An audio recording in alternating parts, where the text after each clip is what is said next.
வணக்கம் தமிழ் மக்களே. வரலட்சுமி நோன்புக்கு 2 தோழி வீட்டில் மருதாணி கோன் கொடுத்தாங்க. என் வீட்டு வாசலில் மருதாணி செடி இருந்தாலும் நான் அது வெளியாட்கள் பறிச்சுட்டு போவாங்க, இல்லை இங்கே தோட்டத்துக்கு வர மாடு சாப்பிடும் அந்த மாதிரி. ஆனால் நான் மருதாணி வாசலில் வச்சது மகாலட்சுமியின் அம்சம் அப்படின்றதுக்காக தான் நான் வாசலில் வச்சேன். ஆனால் மருதாணியில் நிறைய பூ விட்டால் ரொம்ப நல்லது.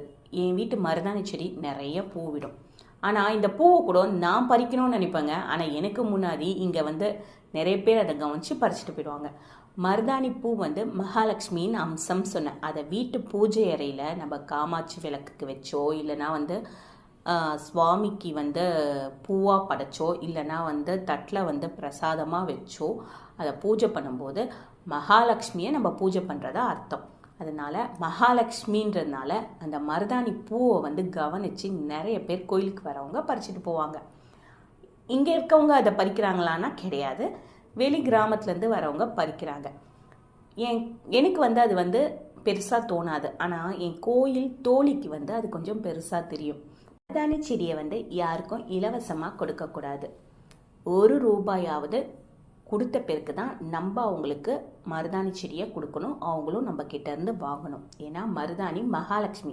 நான் என் வீட்டு மகாலட்சுமியை உனக்கு தரேன், அதனால் நீ எனக்கு 1 ரூபா காயின் கொடு அப்படின்னு சொல்லி வாங்கிட்டு கொடுத்தா ரொம்ப ரொம்ப நல்லது. ஆனால் என் வீட்டு மகாலட்சுமியை என்னை கேட்காம அவங்க பறிச்சுட்டு போகிறது அது அவங்களுக்கு நல்லது கிடையாது.